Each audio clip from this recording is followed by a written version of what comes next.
Bueno, se viene una super mesa con grandes invitados nuevamente, como lo viene siendo, por supuesto, todos los sábados aquí en Semanario. Ya mismo les presento a uno de ellos, Erika Trocero, bueno, conductora hace tantos años, cara del canal también, seguramente la reconocerán. Hay compañeros. La conozco.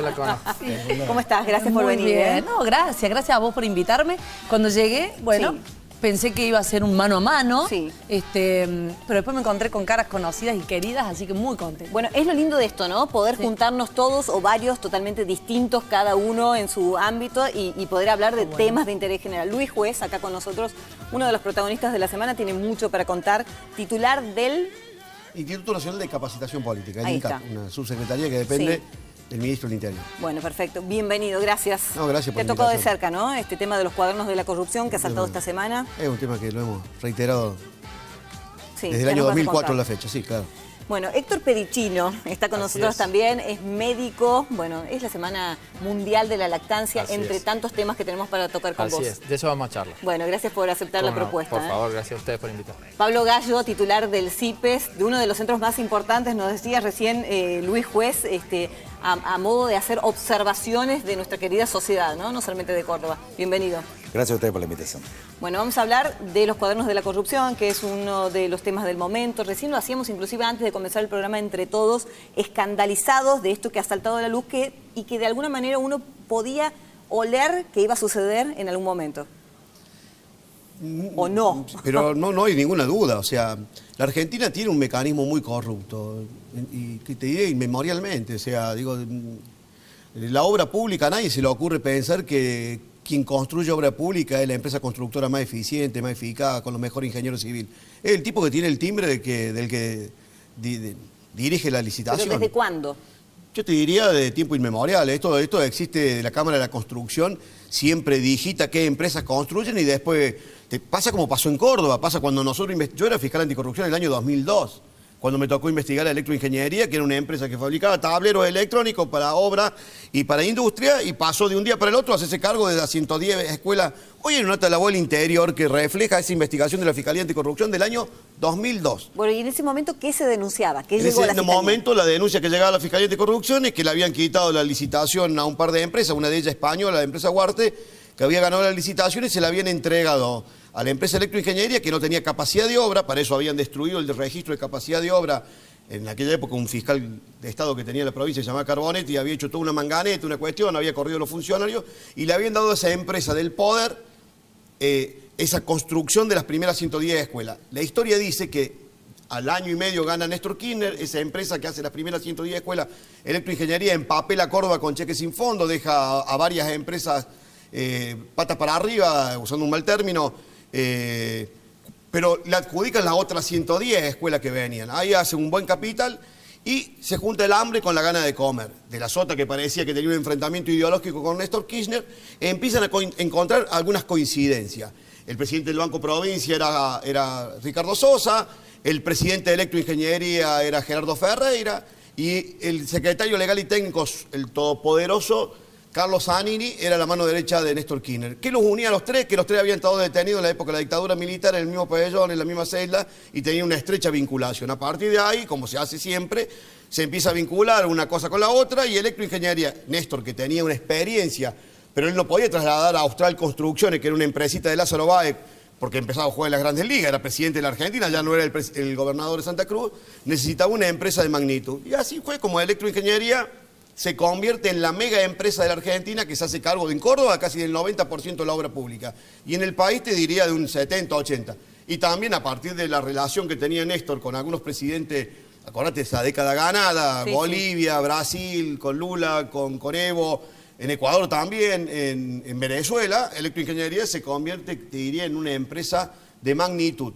Pero todo el mundo sabía que era imposible, la mayoría de las licitaciones la ganaba esa empresa y después la terminaba subcontratando, o cuando la ganaba una empresa china, como por ejemplo las usinas del sur, después la terminaba haciendo en una UTE con Electroingeniería. Ahora, te tocó muy de cerca, primero como fiscal anticorrupción, pero después también como intendente, que perdiste inclusive obras para la ciudad que habrían sido Bueno, pero beneficiosas en ese momento, pero bueno. Está bueno Pero que te lo tocó diga, de cerca. porque a mí me maltrataron mucho, porque yo venía y les decía a ustedes, a los vecinos, mira, vamos a hacer 2.500 viviendas, pero para hacerla me obligan que lo haga con esta empresa. y digámoslo con la mano en el corazón, porque total, ya está, ya esto prescribió. Me trataban muy mal, me decían, che, juez, ¿te acuerdas que algunos periodistas me decían a mí que yo era el profeta del atraso? Porque me oponía y decía, juez, siempre tiene una excusa. La excusa era que aceptábamos el sobreprecio, aceptábamos la redeterminación de precios, aceptábamos que nos dijeran esta empresa o no hay ninguna otra. Bueno, mira vos si hubiésemos aceptado. Hoy estaría yo entre los tipos que están detenidos o estaría purgando ya condena, porque la verdad es esa. En el cuaderno. El tema del O en el cuaderno, o dentro del cuaderno. Para los que no somos políticos y los que estamos lejos de la política, el vulgo, la gente común, era así tan de frente, te venía a decir, che, ¿hace esto o sí o no? Así, descaradamente. Sí, doctor, era así. Y yo te pido, este canal tiene los mejores archivos, busca los archivos. Así era cuando me junté con Cristóbal López y me dijo claramente, yo llegué a Cristóbal López a través de Zanini, que era mi compañero de la facultad, habíamos hecho varias materias juntos, y me dijo, este hombre te va a ayudar con el transporte público. Cuando me entrevisté con Cristóbal López en su despacho a las 11:30 de la noche, me dio ese horario que me había dado, el tipo me dijo, no, a mí lo que me interesa es el juego en Córdoba. Te voy a construir un centro cívico, pero voy a entrar con el casino porque Córdoba es la única ciudad de 1 millón de vecinos. ¿Era un canje eso? Te voy a construir el centro cívico, pero permíteme. Y porque en aquel momento el gobierno de la Sota decía que la ciudad de Córdoba no tenía un centro cívico de la magnitud de una ciudad universitaria como la nuestra. ¿Hoy lo tenemos?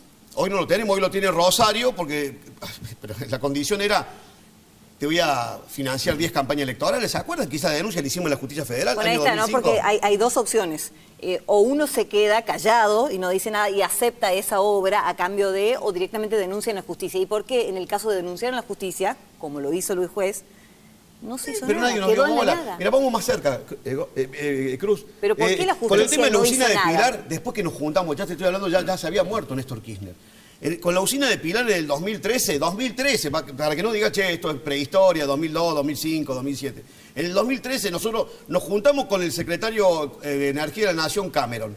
El tipo nos confiesa que ellos habían hecho a través de la Nación 2 o 3 usinas, Timbué y otras más, pero la usina de Pilar la habían hecho, dice, mira, eso no me imputen a mí, esa fue una decisión de Néstor y de la Sota.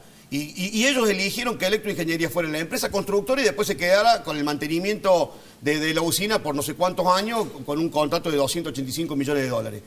Nosotros decíamos, habían usado el Fondo de Sustentabilidad de la ANSES como garantía. Fuimos a hablar con el fiscal, y así como te miro a vos, lo miré a los ojos al fiscal Senestrari.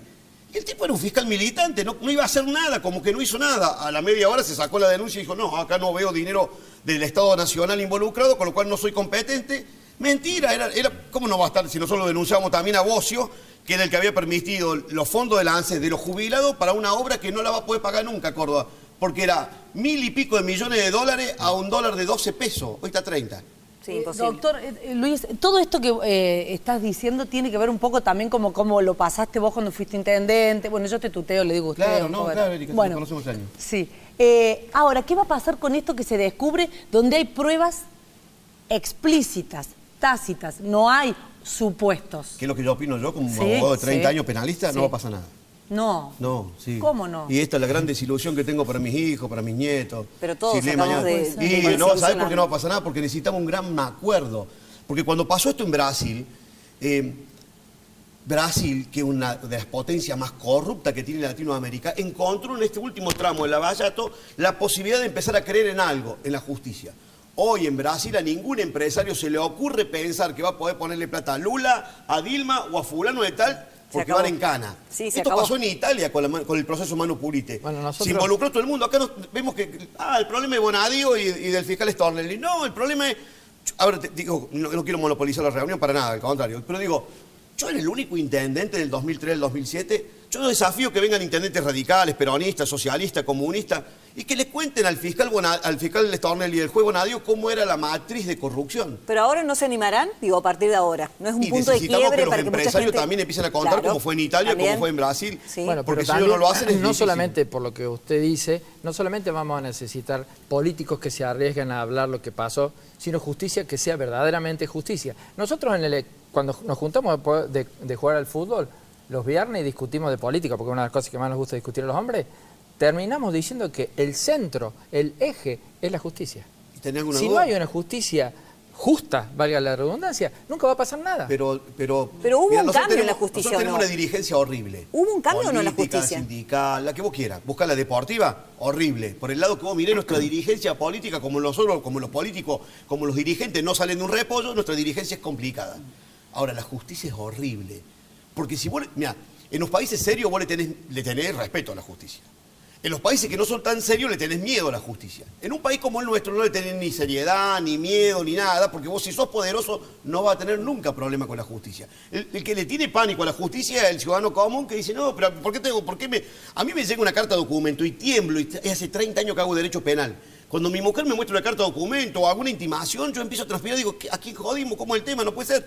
El ciudadano común tiene esta percepción. El poderoso, fíjate vos, los tipos con la tranquilidad que se presentaban la discusión era en qué penal iban a estar detenidos a estas horas, porque ellos calculan que van a lo sumo perderán 2 o 3 partidos de golf, porque seguramente le van a fijar una fianza real y recuperarán su libertad en un tiempo. Bueno, este es un tema y un tema real, el del escándalo de la corrupción, y se ha armado una especie de grieta porque aquellos que no creen en este escándalo terminan diciendo que lo que pretende la oposición justamente es hacer aparecer un tema, sacar de la galera para poder tapar la crisis económica. Y hablando de crisis económica y de pobreza, existe, hay que también ser reales, ¿no? Y decir que son dos cosas que existen y dos cosas que deben ser discutidas. Claro, a mí me parece que la discusión cuando se la plantea en forma disyuntiva, o es esto Una cosa o la otra. o lo otro, no nos deja ver que en realidad suceden las dos cosas al mismo tiempo. Y me parece que la grieta es ahí donde actúa de forma negativa, donde no permite a unos y otros acercar posición y ver lo objetivo. Porque independientemente de las posturas, está el objetivo. El objetivo, eso que se determina que es independientemente de lo que uno quiera. Por eso es objetivo, porque existe así, de esa manera. Tiene que ver que esta crisis que estamos viviendo, que este año se siente con mucho más fuerza, tiene efectos nocivos hoy que hace tiempo no lo veíamos y que se están disparando para el futuro. Si nosotros leemos... Yo antes de venir hice un ejercicio. Dije, Sí. bueno, ¿qué nos esperan para este agosto? Venimos de subas muy altas, Sí. que no comenzaron este año, sino que ya comenzaron el año pasado. Pero agosto nos vas a encontrar con una suba de transporte entre el 10 y el 17%. Por supuesto, la mayoría está pensado para GBA y para el conurbano bonaerense, que tiene fuertes retrasos en tema de servicio, pero que esto también va a llegar a Córdoba. La luz, un 30%. Ya lleva 1.300% de suba acumulada de la luz. Por eso hay muchas personas que están diciendo que es un problema la luz. El gas sube al 25%. Mucho de esto se va a trasladar a las provincias, seguramente no en estos números, pero en números que son importantes. La luz ya es carísima en Córdoba y va a volver a subir. Las prepagas suben un 7%. El combustible sube ahora la semana que viene. Los combustibles suben la semana que viene, pero la semana pasada subieron 2 veces en una semana, en 5% y un 1%, y llevaron el premio a 35 pesos. Ahora, ¿por qué esto es importante? Porque nosotros seguimos con el mismo problema que el anterior gobierno. Una muy fuerte inflación que no lo ha podido controlar este gobierno. Pensemos solamente que el dato de inflacionario del mes pasado de 3.7, acumulado en un solo mes. O sea, es el más alto en los últimos 25 meses. O sea, es el mejor mes, uno de los peores meses del kirchnerismo. Bueno, fue el mes pasado. Bueno, y un reconocimiento del presidente de una inflación que va a rondar a fin de año el 30% y mandó a los argentinos a caminar, ¿no? A comparar precios. Y la pregunta es nuevamente dirigida a vos, Pablo, digamos, ¿existe esa diversidad de precios entre un barrio y otro y por qué se da? Bueno, ahí es muy notorio porque desde el gobierno nacional van reconociendo a medida que pasa los meses distintas expectativas. O sea, nosotros comenzamos el año con una expectativa del 15% de inflación que fue reacomodada al muy poco tiempo al 17.5%, y es el mismo gobierno que 2 meses después te dice que va a ser del 30%. Estamos hablando de 15 puntos porcentuales de diferencia para hablar de un país que se quiere proyectar. Ahora estamos hablando de que vamos a cerrar el año en 30%. Eso es lo que está diciendo el gobierno, o son las expectativas por lo menos del Banco Central. Yo tengo dudas que terminemos en el 30%. Yo creo que vamos a estar por arriba del 30%. ¿Y esta disparidad de precios existe entre un lugar de la ciudad? No, la disparidad de precio existe de acuerdo a la suerte donde uno haya nacido. Uno puede conseguir un mismo producto a determinado precio muy distinto al mismo producto en otra ciudad o en otra provincia, dependiendo. Eso tiene que ver con la dispersión de precios. Al no estar generalizados los precios, ciudad, te dispersión. ¿no? Claro, dentro de la misma ciudad. Dentro de la Sí. misma O en ciudad. otro barrio. Ellos tienen Claro, trabajo barrio. por barrios. Exacto, o en sí. otro barrio, cruzando una avenida, porque ellos miden Sí. almaceneros y los almaceneros por lo general compran en las grandes superficies, pero para eso necesita un tipo que te pueda llevar hasta la grande superficie. Hay otros que le compran al almacenero que compra la gran... Entonces, ahí hay una disparidad en el mismo barrio también. 8 millones de niños casi de pobres en la Argentina. ¿Qué consecuencias tiene la mala alimentación en los primeros años de vida, no? Está largamente demostrado que la desnutrición en los primeros años de la vida interrumpe el crecimiento intelectual de un niño.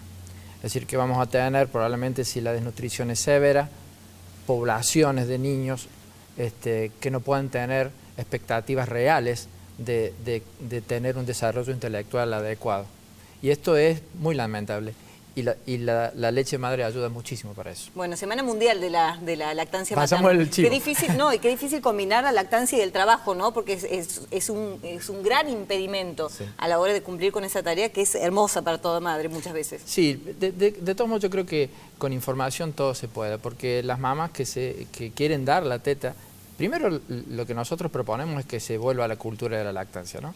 Yo siempre digo que hace 8 millones de años que estamos sobre la Tierra y siempre fue la lactancia materna el modo de alimentar a los bebés. A partir de la década del 30, el 40 empezaron a introducirse las industrias en la alimentación, obviamente con un nicho económico importante, y a partir de ahí y la mujer empezó a trabajar, una serie de cambios a partir de la década del 40 después de la guerra. Pero si las mujeres tienen ganas de dar la teta, por ejemplo, la leche mamá dura 4 meses en el freezer, entonces durante el periodo de licencia que tienen, que acá en la provincia, gracias a Dios, es de 180 días para las empleadas públicas y desgraciadamente solamente de 90 para la Para gente los que privados, trabaja sí. en la parte privada, puede ir sacándose leche y guardar en el freezer y dura 4 meses. Es decir, y después generar en los lugares de trabajo ambientes adecuados para que la mamá se saque la leche o idealmente para que lleve al Cuán bebé. atrasados estamos, ¿no? Habla de lactarios, ojalá, ¿no? Claro. Estamos como Sí. bastante Y atrasados. además es una tarea que tiene la mamá, aparte de toda la tarea que Exacto. tiene por ser madre, esta de sacarse porque genera que así nunca se acabe ni se corte, sino que se siga produciendo. Entonces vos le podés dar a tu bebé, a la bebé te Sí, sacas, pero guardas en el desgraciadamente freezer. viste muchos trabajos las mamás que los puedan hacer. Primero yo, como le decía, debe ser una cuestión social en cara y no solamente de la medicina, esto es una cuestión de todos. Los compañeros de trabajo deben ayudar a que esa señora lo haga, los empleadores deben ayudar y generándole un lugar adecuado. Desgraciadamente muchas mamás me cuentan, si quieren sacarse leche tienen que ir al baño. Exacto. Entonces eso produce mucho Sí, son disconfort. incomodidades. Sí, bueno, vamos a hacer la primera pausa. Ya venimos porque tenemos mucho más para hablar. Pausa, ya venimos.